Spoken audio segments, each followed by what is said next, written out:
If you're dealing with a god-awful room for your speaking engagement similar to this, crazy, horrible downlighting, fluorescent lighting that looks like you're in a prison cell, I'm going to show you exactly how we took this room and with only a couple pieces of gear transformed it into an amazing speaking space for your content creation. Over here, we have a light that we're testing for the first time called the Westcott L120B. We're going to test and see how powerful this is, but we're going to essentially set this up with a lantern light box here. The lantern needs an attachment for the Westcott, which we also have as well. And we are going to transform this entire room to be something that looks amazing for your content and not look like you're dealing with the lights that you're already given. Let's check it out. We just set up this Westcott light. We wanted to go with something a little bit smaller because we have an audience here and we don't want to have an obstacle that they have to try to look around to see the actual presentation, but this should be just enough. If I'm the speaker talking here, it's got me lit well enough.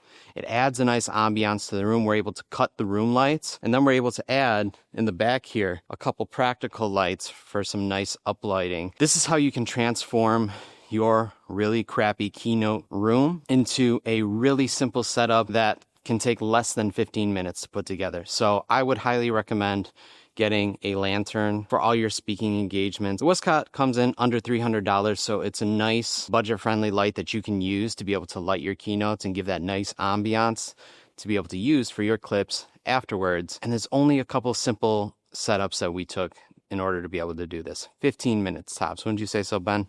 Absolutely. We're going to be doing our breakout segment with Chuck here, and we're going to have this going, and we're going to be able to get perfect lighting, consistent lighting. We're not going to have to battle with all these different lighting temperatures and different styles of lights. And that is how you can transform your breakout or speaking engagement to look almost like a studio when people walk in to your event. If you found this video helpful, we actually do full gear breakdown, so make sure you click this link and you check out some of the gear that we've already done full workflows for, so make sure to click this link and check out those videos. And if you're trying to build your own studio, also doing studio build breakdown, so make sure to check that link out as well if you found this video helpful.